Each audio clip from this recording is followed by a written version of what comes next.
उसके फल का कानून। अब प्रारब्ध का गोरखनाथ ने एक बार कहा था कि क्या तुम संस्कार की बात करते हो, क्या तुम कर्म फल की बात करते हो, मैं तुम्हारे कर्म फल को, मैं तुम्हारे संस्कार को दग्ध कर दूंगा। अब इसकी व्याख्या देखिए, गोरखनाथ जैसा आदमी कहता है कि मैं तुम्हारे कर्म फल के बीज को दग्ध कर दूंगा,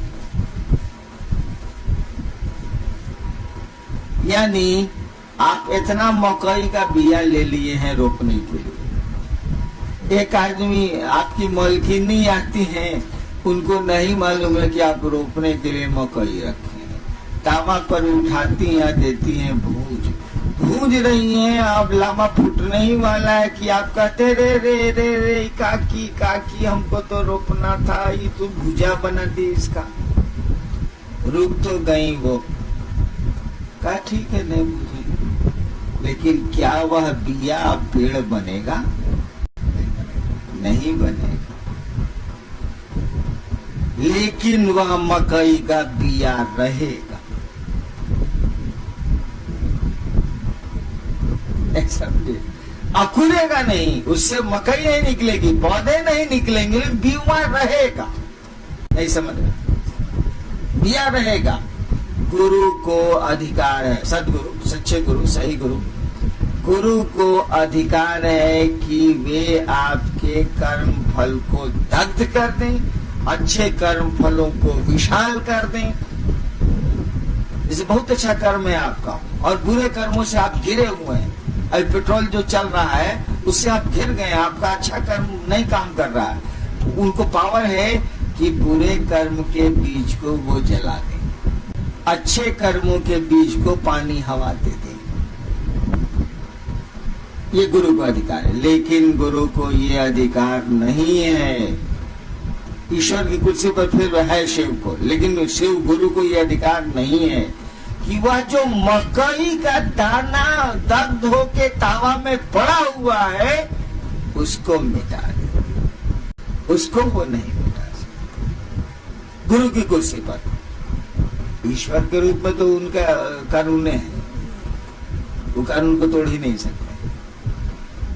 गुरु की कुर्सी पर आपके कर्म फल को वो इनहेंस करके, बड़ा करके विशाल कर सकते। एक क्षण के संस्कार को, एक क्षण के आपके कर्म फल के बीज को, जिसमें साधु होने की कैपेसिटी है, वो एक क्षण है बस। एक झोंका आया महादेव, इतने अच्छे लगे, इतने अच्छे लगे, इतने अच्छे लगे, लेकिन ये झोंका आएगा मुश्किल से 2 घंटा। इसको खींच के ले जा सकते हैं 200 साल। मैं 200 साल तक आपको महादेव अच्छे लगते रह जाएंगे और इसी बीच में शिव हो जाएंगे। गुरु को ये भी अधिकार है कि कोई कर्म फल आपके साथ लगा हुआ है जो 20 वर्षों तक आपको परेशान करता रहेगा और गुरु के काम में वो बाधक बनता रहेगा। आपकी दृष्टिकोण से काम नहीं होगा, उनके दृष्टिकोण से होगा।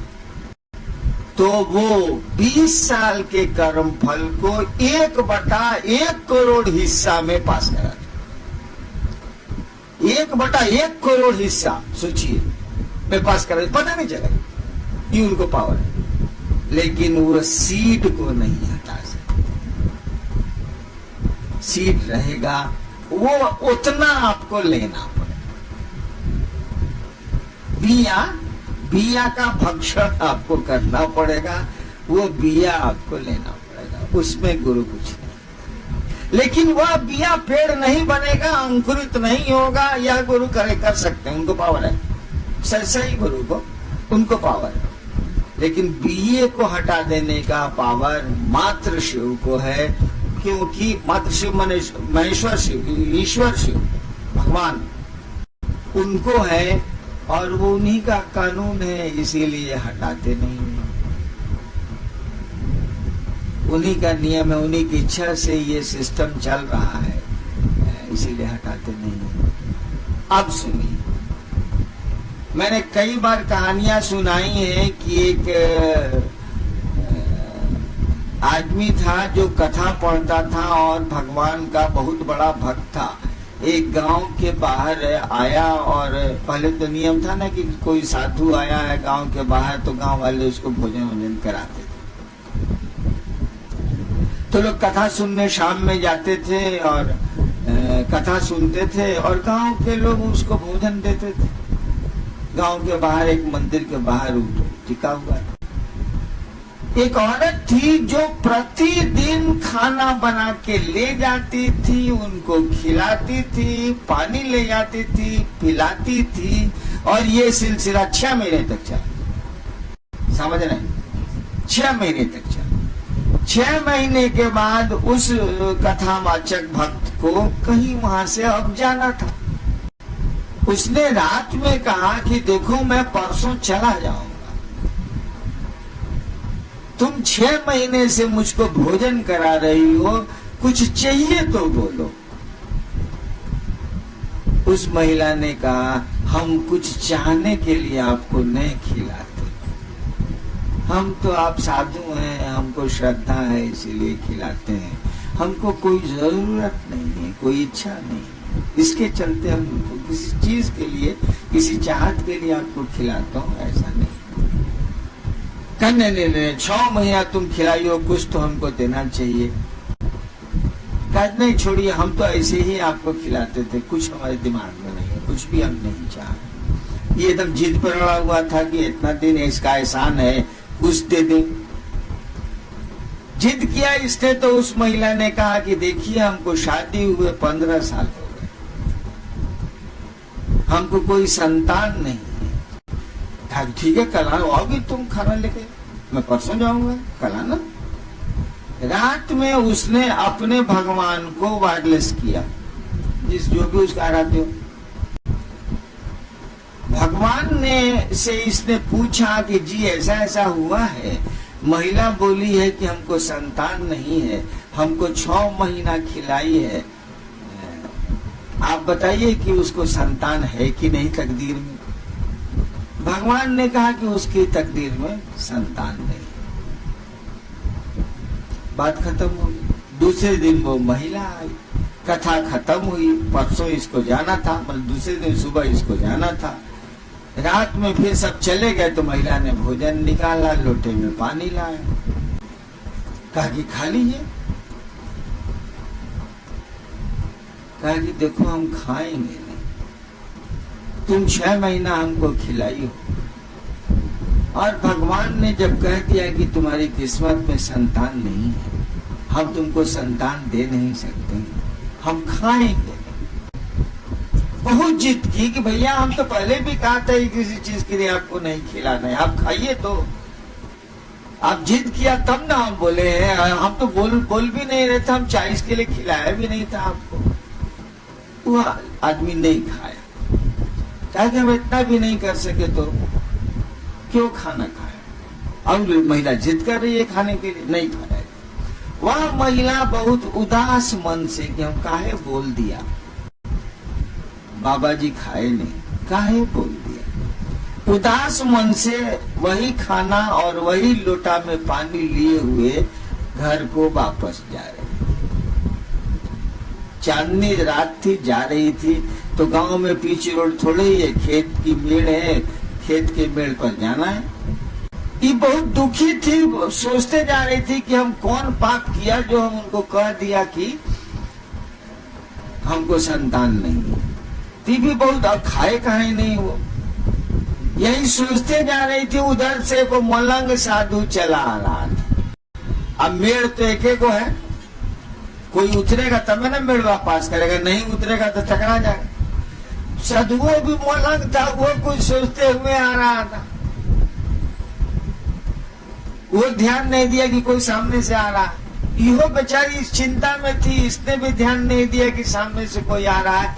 दोनों टकरा गए, खेत के मेड़ पर दोनों टकरा गए। टकरा गए तो खाने का बर्तन और लोटा फेंका गया। बर्तन फेंकाया और लोटा फेंकाया तो साधु ने देखा कि अरे इसमें तो रोटी है। साधु ने कहा माँ रोटी है। बस बिना सोचे समझे 4 गो रोटी थी, 4 गो रोटी सब्जी खाया, और लोटा भी खेत में टेढ़ा हुआ था, उसमें पानी था, पानी पिया और कहा कि माँ जाओ, मैंने 4 रोटियां खाई हैं, तुम्हें 4 संतान होगी। बिना बोले वो बोल गया, बात आई गई, खत्म हो गई। फिर वो कथावाचक भक्त 7-8 साल के बाद अपना फिर प्रोग्राम उसी गांव में बनाए, लोग जुटे, वहां महिला भी जुटी, उसके साथ 4 बच्चे थे, तो कथा हो रही थी, उस समय तो नहीं कुछ बोला। बाद में उसको बुलाया, वो ये बच्चे किसके? उसने कहा मेरे हैं। अरे हमको तो भगवान ने कहा कि तुम्हारी किस्मत में नहीं है, तुमको बच्चे कहां से हो गए? उसने कहानी सुनाई कि ऐसे ऐसे मैं टकरा गई, भोजन गिर गया, वो साधु लगता भूखा हुआ था, बिना कुछ पूछे खा भी लिया, पानी भी पी लिया। मैंने 4 रोटियां आपके लिए लाई थी, उसने कहा जा तुम्हें 4 बेटे, मुझको बेटे हो गए, ठीक है जा। रात में फिर अपने भगवान को ही वायरलेस लगाई, कहा सरकार आप तो हमको बेइज्जत किया। क्या हुआ? तो उसको 4 संतान हो गई, और आपने कहा था उसकी किस्मत में संतान नहीं है। कहा था देखो यार, तुम पूछे थे तो हमने बता दिया कि उसकी तकदीर में नहीं है। वो ससुरा पूछी सूची कुछ नहीं, दे दीस, तो हम क्या करें? तो दे दीस, तो दे दीस। तुम पूछने आए थे, वो दे दीस। कुछ पूछीस था वो हमसे, वो तो दे दीस, तो अब क्या करें? जोड़ना पड़ा हमको, दे दीस तो क्या करेंगे? देखिए, तकदीर में नहीं है, एक साधु ने जोड़ दिया। ये प्रारब्ध कर्म नहीं है, ये संस्कार नहीं है। मैं अपनी बात सुनाता हूं। मुझको शौक है कुत्तों पालने का बहुत। बचपन से मैं कुत्ते पालता था, छोटा था तभी से कुत्ते पालता था। धनबाद में मैं जब स्कूल में पढ़ता था 6ठा-7वां में, तो मेरे पास 2 कुत्ते थे। एक का नाम था शेरा, एक का नाम था टाइगर। तो मैं ही पाले हुआ था, मेरे साथ रहता था दोनों कुत्ता। स्कूल से तो मॉर्निंग में चला आना, 6ठा 5वां 6ठा में साला स्कूल कितना देता। मैं छत पर खुराफात करते रहता था। महादेव का एक फोटो था शीशा वाला, उसको निकाल के सीढ़ी पर लगा के, फिर पेट्रोल वाला टीन लेके पाइप लगा के साला महादेव के फोटोए पर पानी गिराते थे, उसके कांटी में घुसाने वाले पर सारा 10 मिनट में फोटोए गल के गिर जाता। यही कुछ मैं कर रहा था। तब तक नीचे 2-3 साधु थे, 3 साधु थे लाल कपड़ा पहने हुए, आवाज दे। हम ऊपर से बालकनी से झांके, देखा कि 3 लोग साधु है बरामदा के आगे नीचे। दोनों कुत्ता तो मेरे साथ रहता था। हम का दोनों कुत्ता चला नीचे, मैं भी उसके साथ था। मैंने छिटकी नहीं खोली तो तीनों साधु खड़ा था सामने। हमने कहा कुतवा को, दोनों कुत्ता हाउ हाउ हाउ करते हुए तीनों साधु पर पड़ गया। तीनों साधु भाग चला। भागते भागते बोला, साला हम पर कुत्ता छोड़ा है, तुम IAC नहीं पास करे। तिबारा एक बहुत बड़े गुरु जा रहे थे साहेबगंज से, मैं उनका दुल्हनुआ था। फर्स्ट क्लास में थे, उसमें फर्स्ट क्लास था। हम कहा बाबा, दोनों बार झगड़ा करके हम परीक्षा पास नहीं किए हैं IAC। एक लाइन वाली बोला, सड़क बंद हो तो डाइवर्सन ले लो, सड़क बंद हो तो डाइवर्सन ले लो। मैंने अगर मार्ग बंद है तो पार मार्ग से जाइए, डाइवर्सन जाइए। साइंस में पढ़ते हो ना, आर्ट्स में चले। उसके बाद मेरा रिजल्ट क्या है बैठे हुए, सात विषय में हमको डिस्टिंक्शन आता है, जबकि रात में मसान में रहते थे, इन्हीं के साथ रहते। देखिए हमारे कर्म फल में तो नहीं था कि आईएएस पास नहीं करेगा, साधु ने डाल दिया, कुत्ता लोगा ने बोला। अब ऐसे लोग नहीं है, लेकिन एक जमाना था कि थे लोग। वो बोला कि आईएएस से तुम पास नहीं करेगा, और आईएएस में बॉटल नेक हमेशा हो जाए, हमेशा हो जाए, हमेशा हो जाए। तो फिर एक गुरु ने ही मुझको कहा कि सड़क बंद हो तो बगल के रास्ते से निकल जाओ। साइंस में हो ना अंगद जी, आर्ट्स में चलो। यानी प्रारब्ध कर्मों का विज्ञान देखिए, कोई कर्म नहीं है आपके, आता वो लगा दिएगा या वापस ले लिएगा, दोनों होगा। बहुत कर्म फल है आपको कि बहुत तबीयत खराब रहेगी, बहुत तबीयत खराब रहेगी, आप आए मेरे पास, उनको जाए दूर ठीक हो जाएगा। वो जो सीड वहां तक काम किया है, उसके बाद मुरझाने लगेगा, मुरझाने लगेगा, पेड़वा मुरझा जाएगा। पेड़वा जब मुरझा जाएगा तो कटवा कैसे करेगा, मुरझा के मर जाएगा।